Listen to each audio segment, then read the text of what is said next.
Ó, agora foi, hein? Ao vivo de todo o Brasil, diretamente do canal Educa. Muito boa noite, novamente, para quem está aqui. Agradeço a presença. E para você que vai ver essa gravação, muito bom dia, boa tarde ou boa noite, dependendo do horário que você for ver essa bagaça, né? Me apresentando rapidinho, eu sou o Maza, eu tenho 21 anos, eu curso matemática na USP de São Carlos, estou no meu segundo ano, partindo para o terceiro ano, se tudo der certo. E nessa aula a gente vai falar um pouquinho sobre funções, mais especificamente sobre funções de primeiro grau, de segundo grau, e se o tempo nos permitir, dar uma comentada sobre exponencial também. Não vai ser uma aula tão teórica assim ao ponto de precisar falar de conjunto, domínio, contradomínio, essas coisas. Ela vai ser um pouquinho teórica porque a gente vai falar especificamente de características de primeiro grau, segundo grau e, se der, exponencial, mas não vai precisar chegar naquele ponto completamente teórico e abstrato. A gente vai dar só algumas características, resolver alguns exercíciozinhos que eu trouxe e é isso. Vamos começar então, vou compartilhar a tela.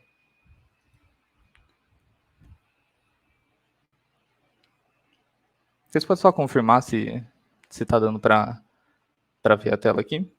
Eu imagino que sim, né?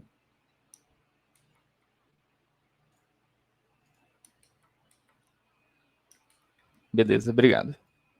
Vamos começar então. Vamos começar aqui por funções. E aqui ficou bem esquisito. Funções de primeiro grau.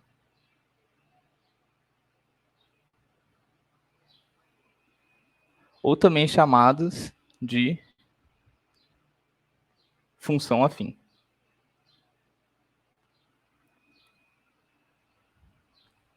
Qual que é o rolê sobre essa função aqui? Ela possui uma forma algébrica, né?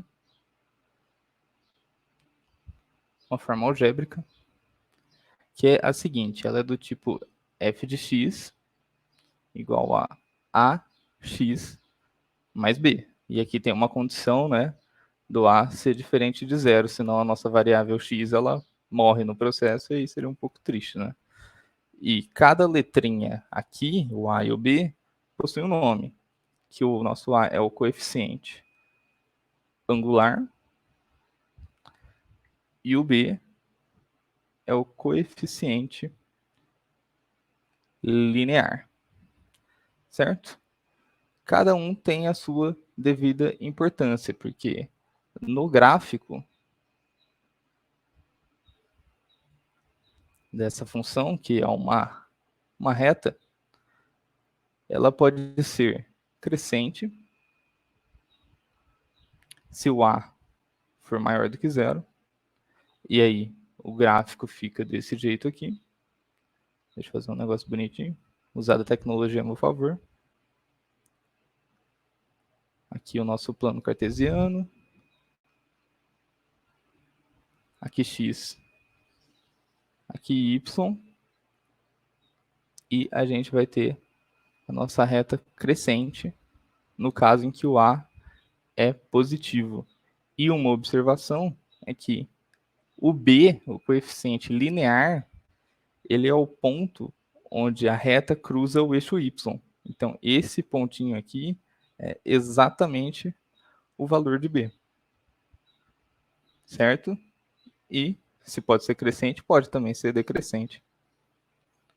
E aí é o caso em que o a é negativo. E aí o nosso gráfico fica desse jeitão aqui.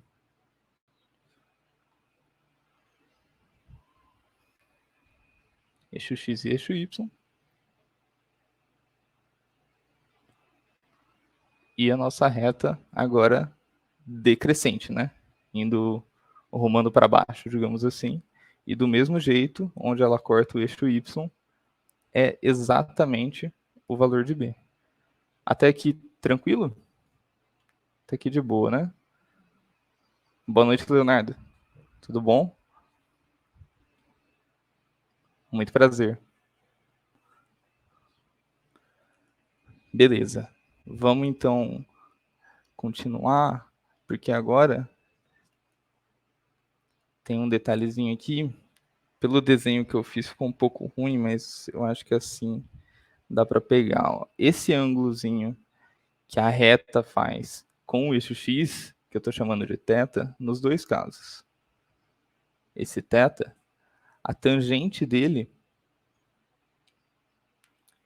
é exatamente igual ao nosso A. Por isso que ele recebe o nome de coeficiente angular. Né? Ele é obtido através da tangente desse ângulo que a reta faz com o eixo X. Né? Então, conforme maior for o A, mais rápido a reta cresce. E quanto maior for o A, caso ele seja negativo, tipo menos 1000, mais rápido a reta decresce também. E aí também, se ele for muito pequenininho, ele cresce muito lentamente, tipo nesse sentido aqui, né? Cresce muito pouquinho. Se a gente pegar um plano cartesiano assim, né? Ela cresce muito lentamente. A gente tem essa informação aqui. De parte mais teórica de função de primeiro grau, já que é uma revisão, é basicamente isso que eu tinha para falar. Eu trouxe 2 exercíciozinhos só de fixação, antes da gente passar para a parte de segundo grau. Eu vou pegar aqui aquele print maroto.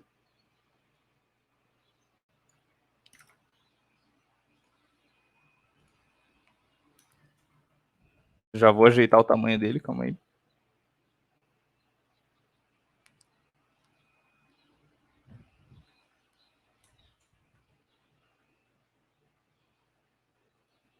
Eu sofro um pouco com a tecnologia, tá, gente? Para quem tá vendo a primeira aula minha, é normal eu sofrer um pouco com isso. Eu não consegui ajeitar a imagem, é uma beleza.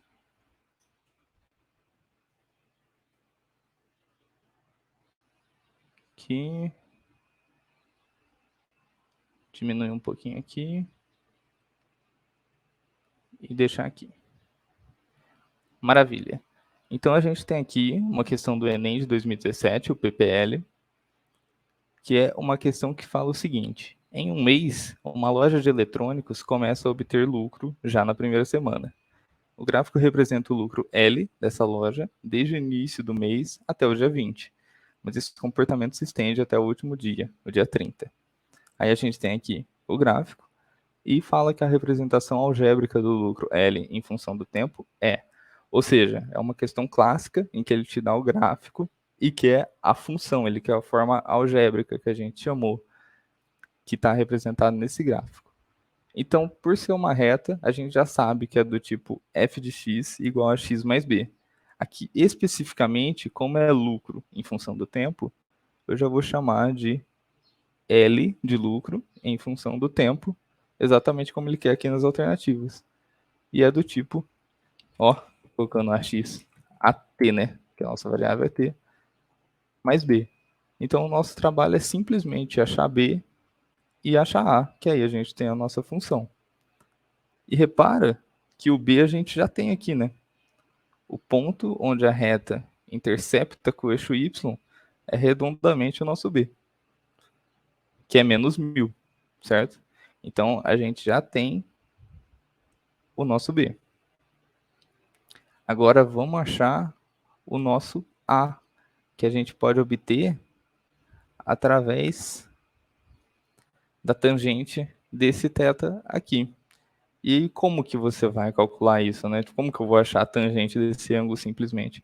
Você vai construir um triângulo esperto. Como assim um triângulo esperto? Esse triângulo aqui, ó. Certo? Ele possui aqui, ele vai de 5 até 20, então esse lado mede 15, certo? E ele vai de 0 até 3000, então esse lado mede 3000, ok? E para achar a tangente dele, obviamente é retângulo, né? Porque esse lado é paralelo.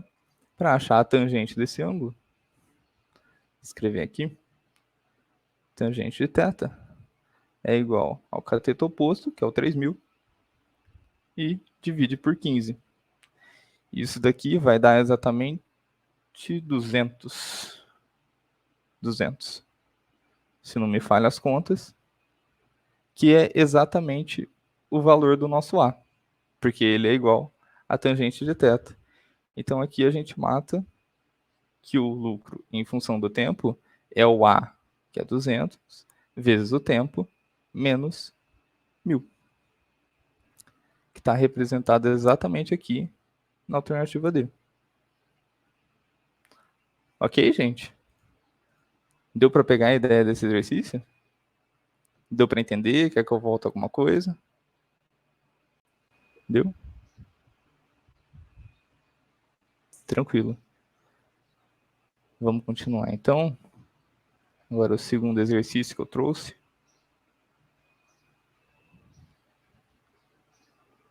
Esse aqui foi o primeiro. Vou sofrer mais um pouquinho agora para tirar o print do outro.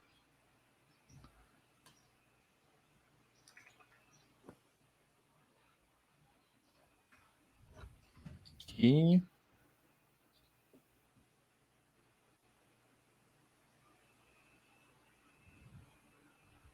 Aí, esse aqui foi mais fácil de ajeitar. Alguém tinha liberado o microfone? Parece que eu ouvi alguma coisa. Não? Não? Beleza. Então, o exercício aqui fala: uma certa indústria produz peças de automóveis para produzir essas peças, a empresa possui um custo mensal fixo de R$ 9.100 e também custos variáveis, como matéria-prima e demais despesas associadas à produção. E o valor desses custos variáveis é de 30 centavos para cada peça produzida. Sabendo que o preço de venda de cada peça é de R$ 1,60, determine o número necessário de peças que a indústria deverá produzir por mês para não ter prejuízo. Então, esse daqui é um exercício um pouco mais sofisticado, porque não é simplesmente você tem o gráfico e toma a função, então você tem a função e toma o gráfico. Não, nesse exercício aqui você tem que modelar. Você tem que, a partir das informações que ele te joga, você tem que construir a função e aí sim resolver o que está sendo pedido. Então aqui, o que a gente quer? A gente não quer ter prejuízo. Para não ter prejuízo, alguém vai falar alguma coisa? Não? Beleza. E para não ter prejuízo, a gente precisa de lucro igual a zero. Porque tendo lucro igual a zero, já é o mínimo para não ter prejuízo, sabe? Obviamente que se tiver um lucro de fato, beleza. Mas o mínimo para não ter prejuízo é ser igual a zero. É o dinheiro que entra ser igual ao dinheiro que sai. Então vamos achar a função lucro. Então a primeira observação que eu faço é que o lucro ele é igual a receita menos os custos. Certo? A receita, que é o tanto de dinheiro que você está recebendo, se você pega esse dinheiro e tira aquilo que você gastou,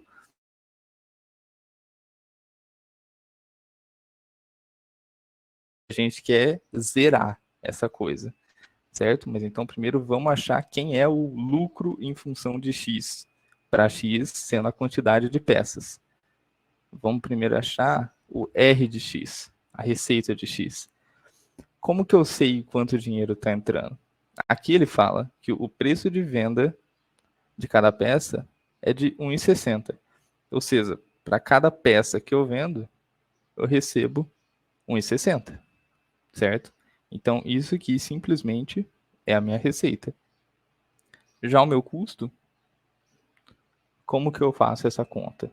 Eu sei que eu tenho um custo fixo já, de 9.100. Então, eu sei que aqui vai aparecer um 9.100, certo? Mas ainda tem um custo variável, que é de 30 centavos para cada peça. Ou seja, para cada peça, eu tenho 30 centavos de custo. Beleza? E aí, a partir disso daqui, eu tenho o lucro em função de x, que é a minha receita, 1,6x, menos o meu custo, que é 0,3x, mais 9.100. Ok? E aqui a gente conclui que o lucro é igual a 1,6 menos 0,3 é 1,3x, menos 9.100. Beleza? E como a gente não quer ter prejuízo, aqui a gente quer saber o mínimo de peça que a gente tem que vender para não ter prejuízo, eu vou fazer o lucro igual a zero. Ou seja, 1,3x menos 9.100 é zero. Daqui eu tiro que 1,3x tem que ser igual a 9.100. Logo, x tem que ser 9.100 dividido por 1,3. E isso aqui dá... Isso aqui dá 800. Acredito que seja isso, né? Se não me falha a conta, talvez 8.000.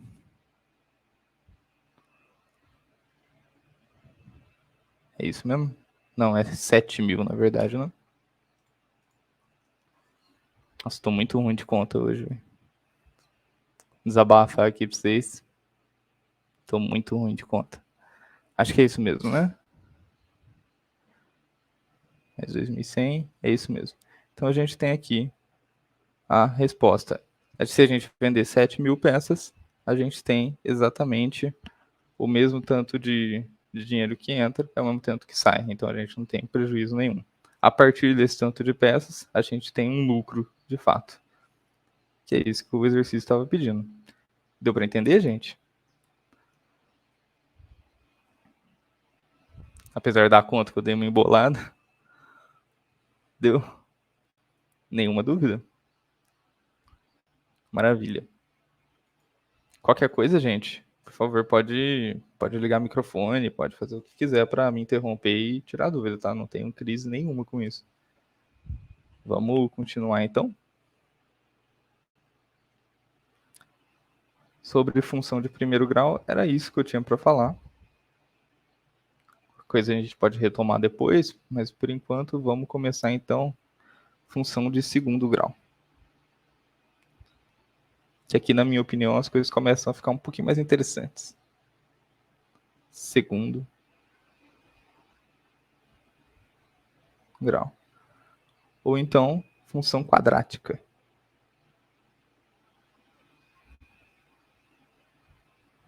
Quadrática. Isso daqui é a famigerada parábola, né? Vocês já devem ter visto, já devem estar cansados de ver esse negócio. A forma algébrica dela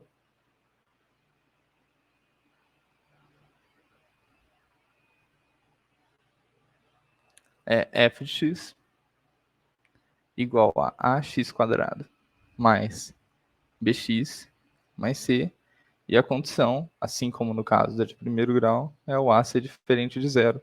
Novamente, porque se ele pudesse ser zero, o termo aqui com o x quadrado ia para o espaço e ia sobrar só o bx mais c, que na verdade é uma reta, né? E não uma função quadrática. Então a gente coloca essa restrição aqui do a diferente de zero. E o gráfico disso, como eu comentei, é uma parábola. E esse coeficiente a aqui, assim como na reta, que ele determina se a reta vai ser crescente ou decrescente, na parábola ele também tem uma função parecida com isso, que é uma parábola que a gente fala côncava para cima, desse jeito, se o A for positivo, ok?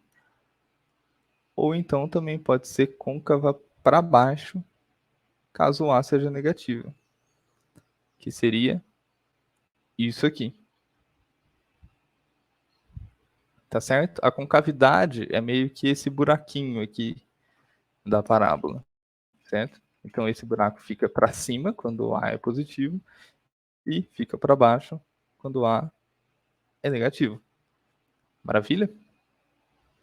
Aqui e também da mesma forma, o termo que não acompanha a variável na reta era onde cruzava com o eixo y.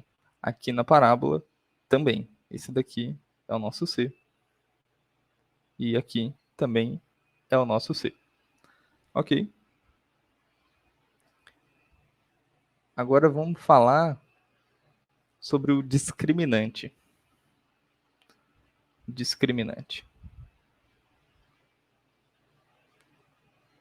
Que negócio que é esse de discriminante? É o delta, o famoso delta b quadrado menos 4ac, certo? Por que que ele é importante aqui nessa brincadeira? Porque aqui eu quero puxar também uma conversa que é a diferença entre função e equação. Quando você tem uma equação, você simplesmente quer resolver uma igualdade encontrando um determinado x que satisfaça aquilo. Já na função, não é bem assim, né? Na função a gente tem f de x igual a alguma coisa. Não tem como você resolver isso, não tem como você aplicar Bhaskara nesse negócio, né? O Bhaskara foi feito para equações. É completamente diferente. Isso aqui, ó. Isso aqui não precisa copiar, tá? É só um rascunho que eu tô fazendo para explicar isso. F de x igual a x quadrado menos 5x mais 6, isso é uma função, não é uma equação. Não tem como você tacar a Bhaskara aqui e tal, porque você tem tanto uma variável x, como você também tem a variável f de x. Né? Você não tem um valor fixo aqui. É completamente diferente se você pegar 0 igual a x quadrado menos 5x mais 6. Isso aqui sim é uma equação. Aqui você consegue tacar a Bhaskara e descobrir os valores de x que, que satisfazem essa igualdade, perdão. Tá certo? Então tem essa diferença. A função é uma área onde você estuda características da figura. Se é crescente ou decrescente, no caso da reta, se é côncava para cima, côncava para baixo, e outras características que a gente vai ver agora através do discriminante. Porque olha só, se ele for positivo, a nossa função possui duas raízes reais distintas.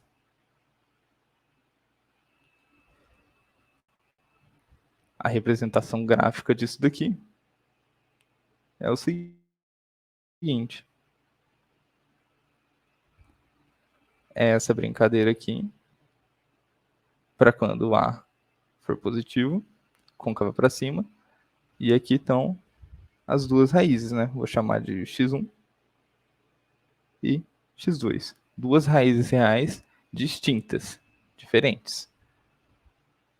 E aqui no caso em que o A é negativo, côncava para baixo, A negativo, e também duas raízes reais diferentes, x1 e x2. Certo? No caso em que o delta é igual a zero, acontece uma coisa que pode confundir um pouco da maneira que se escreve, mas é isso mesmo. São duas raízes reais iguais. Pode ficar um pouco confuso, tipo, mas como assim duas raízes elas são iguais? O motivo disso vem quando estuda polinômio, que é por causa da forma que você fatora a função, mas isso foge do escopo dessa revisão. Então, basicamente, é isso mesmo. Por mais confuso que pareça, é desse jeito que funciona. Uma raiz ela aparece duas vezes na faturação. Então, a gente tem aqui, no caso em que o A é positivo, só toca uma vez aqui no eixo X. A gente tem o X1 aqui, no caso em que o A é positivo.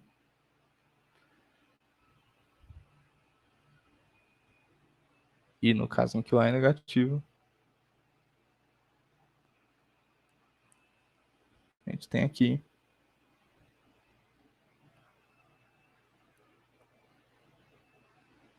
um x1, a nossa raiz. Ok? E agora, tem o caso maior que zero, tem o caso igual a zero, tem também o caso do delta negativo. Beleza? Que aqui não há raízes reais.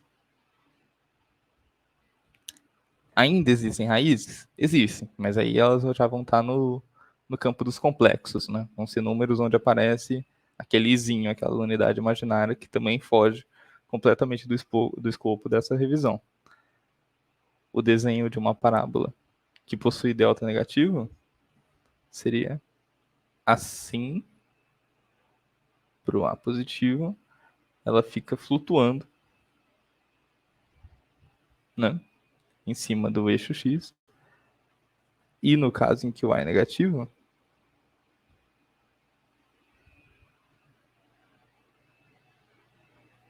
ela fica flutuando, só que embaixo do eixo X. E por que que eu sei que é assim? Por que que ela não poderia estar flutuando aqui em cima? Ela não pode fazer isso porque, na verdade, a parábola, assim como a reta e outras figuras, ela, na verdade, são infinitas, né? Então ela continua aqui, né? Então chegaria um ponto em que ela cruzaria com o eixo X e aí teria duas raízes aqui. Só que esse não é o caso, né? A gente está analisando quando o delta é negativo.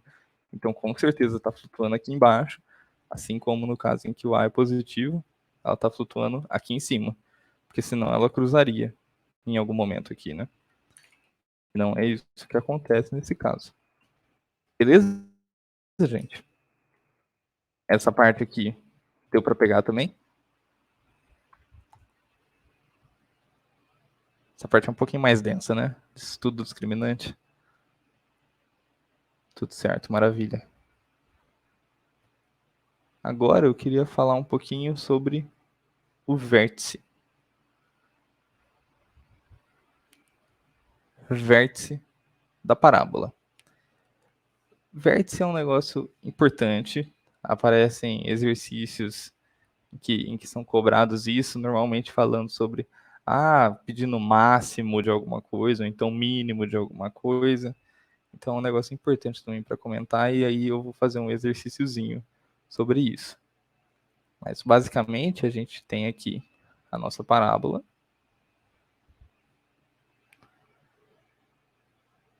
Eu vou fazer o caso côncava para cima, só por puro costume mesmo, mas poderia ser côncava para baixo também.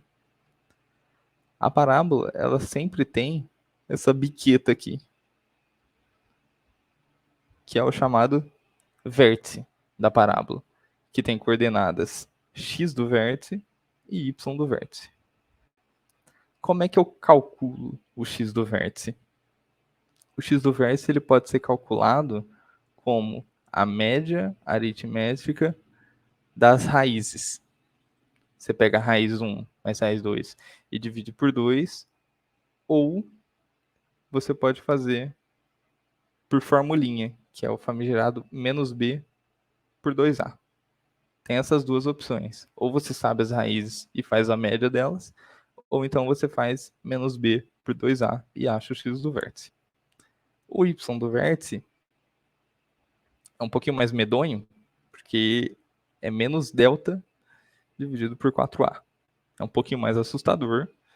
Ou também tem a opção de você calcular o y do vértice calculando a f aplicada no x do vértice, né? Porque se você tem a sua f, você tem o x do vértice. Se você tacar o y do vértice, aliás, se você tacar o x do vértice na função f, você acaba com o y do vértice, né? Então você tem essas duas opções para cada um. Aí fica a gosto do freguês. E agora eu vou fazer um exercíciozinho, que na verdade eu vou inventar aqui mais ou menos como que cai, que eu não tinha um pronto, então eu vou inventar mais ou menos uma função para a gente calcular. Que vai ser o seguinte.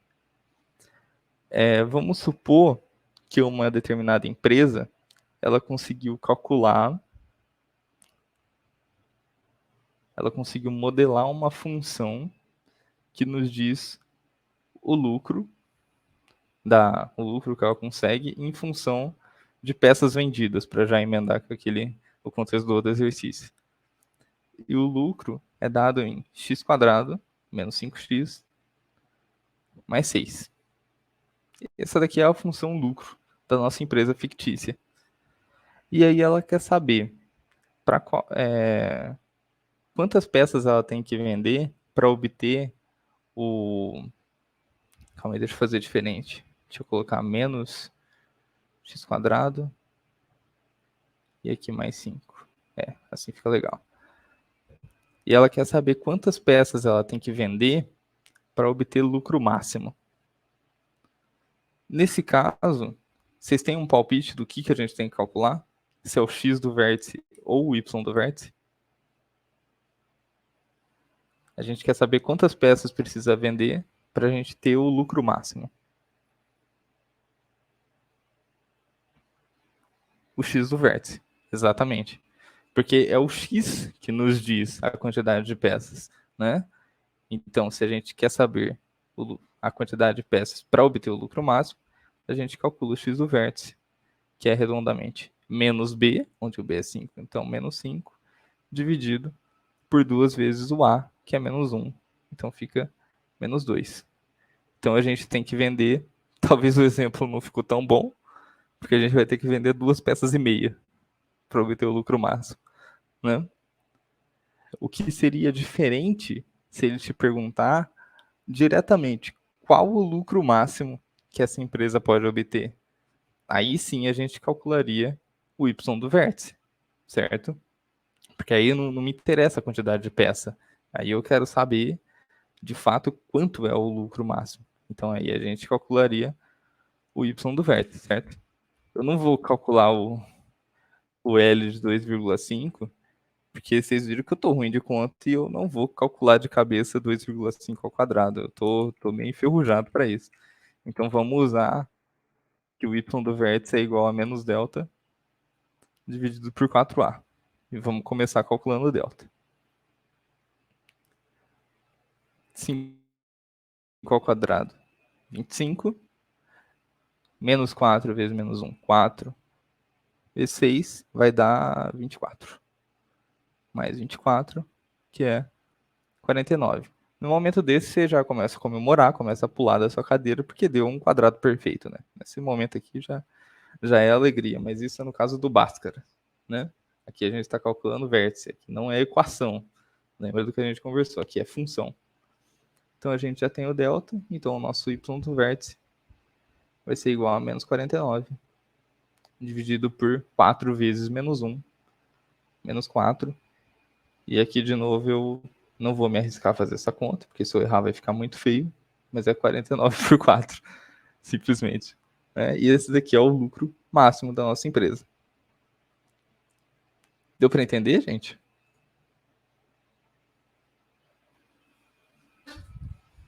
De boa? Deu para pegar como você diferencia quando fazer o x do vértice e quando fazer o y do vértice?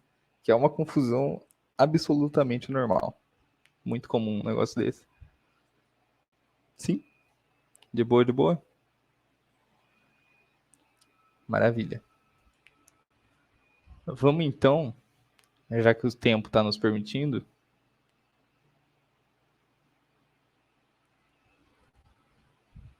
conversar um pouquinho sobre função exponencial.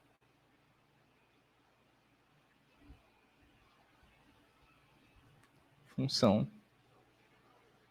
exponencial. Ainda mais no contexto que a gente vive, é certo que vai aparecer uma questão desse tipo.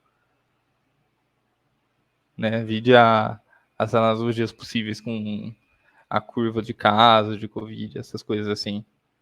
É certo que vai aparecer alguma função exponencial. A forma algébrica dela, deixa eu fazer de azul igual eu fiz nas outras vezes que eu tenho toque. Forma algébrica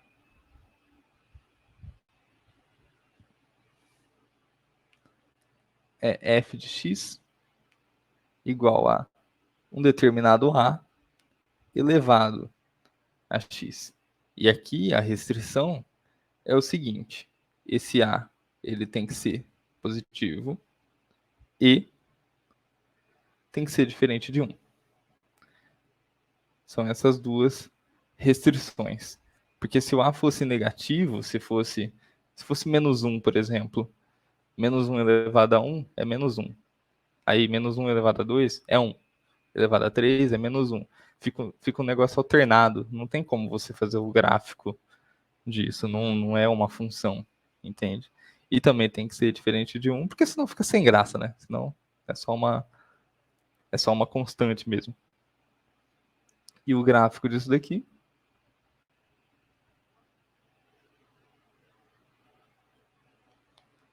ele recebe um nome bem sugestivo, que é curva exponencial. Nossa senhora, a letra ficou horrível, perdão.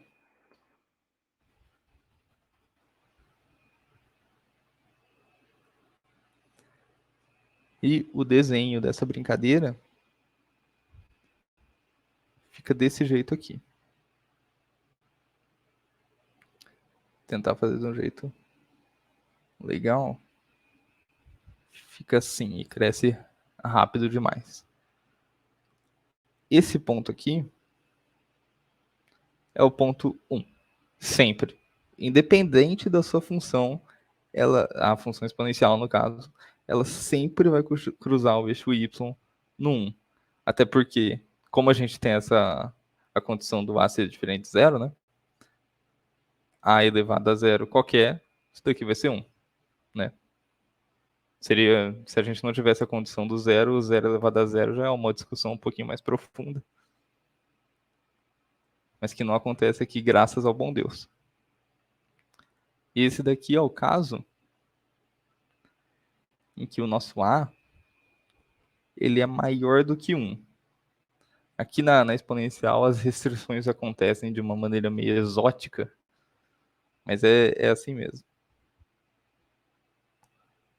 E aqui tem o caso em que o A está entre 0 e 1. Por exemplo, se o nosso A aqui ele for meio, por exemplo.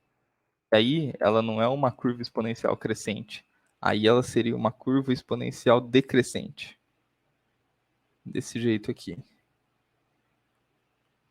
E também cruzando o eixo Y no ponto 1. Tá certo? Deu para sacar como é que diferencia as duas coisas? Vocês já tinham visto isso? Eu lembro que na minha época de escola eu só tinha visto a exponencial crescente desse jeito aqui. Meus professores não tinham passado a decrescente. Quando eu vi isso daqui, eu fiquei, nossa, faz muito sentido, né, na verdade. Sim, sim. Beleza. Então, de característica, é isso aqui que a gente tem para falar da exponencial. Além de que é uma curva que cresce rápido pra caramba, né? E eu queria. Teve uma coisa que eu esqueci de falar aqui.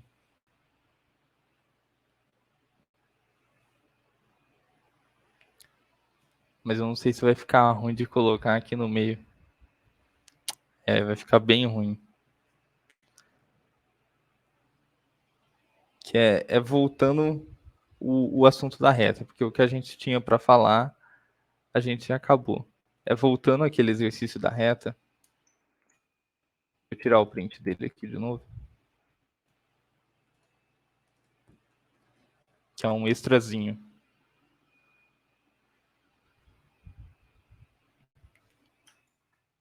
Sofri de novo aqui para ajeitar ele.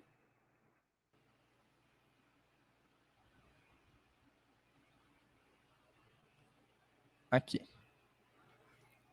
Que a gente tinha concluído, a gente resolveu tudo bonitinho. Chegou que era a alternativa D. Mas isso daqui, a gente tinha o gráfico e queria a função.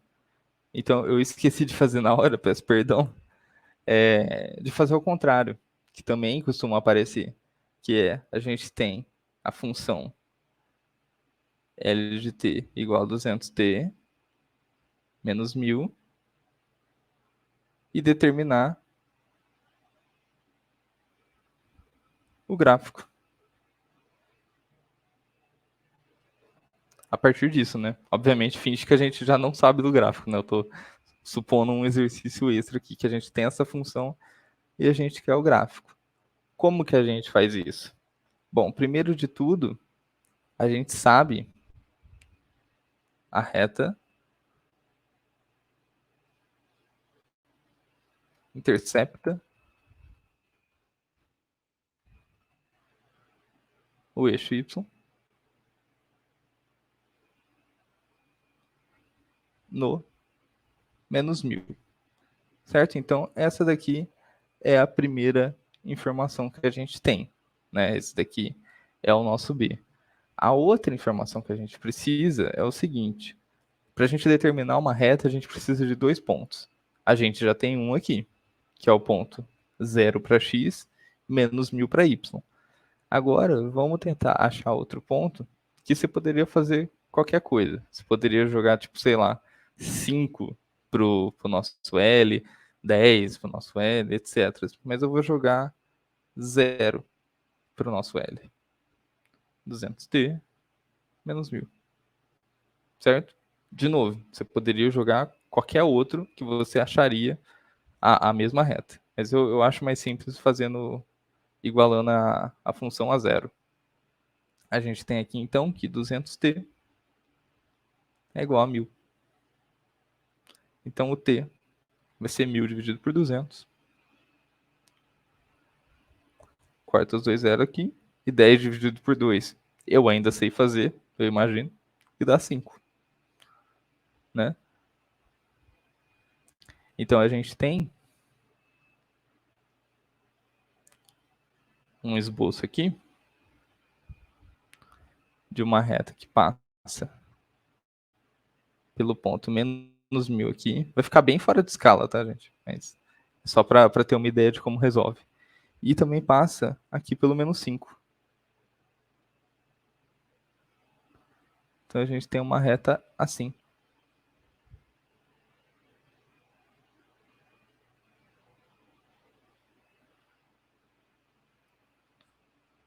Que é redondamente o que a gente tem aqui no enunciado, né?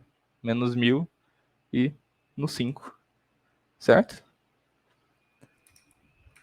Deu para entender, gente? Perdão de novo por ter esquecido de falar isso. Eu viajei completamente lá na hora. Sim, sim. Maravilha. Gente, então, mais nenhuma dúvida? Mais nada? Porque era isso que eu tinha para falar. Deu para entender, então? Bom, já que não temos nenhuma dúvida, eu gostaria de reforçar aqui. Se surgir alguma dúvida enquanto vocês resolvem exercício, alguma coisa assim, por favor, me mande no. Pode ser no privado, pode mandar lá no grupo mesmo. Quando você for resolver uma questão exponencial, por exemplo, que a gente não vai acabar resolvendo aqui, porque eu vou ter que sair aqui, eu tive um pequeno imprevisto, então não vou conseguir resolver uma questão de fato exponencial. Eu optei por usar esse tempinho que me sobrava para fazer esse extra da função de primeiro grau, que também é bem importante. Tá? Então, se surgir alguma dúvida enquanto vocês estudam, pode me mandar mensagem no privado, no grupo, onde for, que eu respondo com o maior prazer do mundo, tá? Sem problema nenhum. Demorou então, gente? Era isso então. Eu que agradeço a presença de vocês. Agradeço também você que assistiu a gravação, beleza? E é isso, gente. Vocês estão liberados. Vou parar aqui a gravação.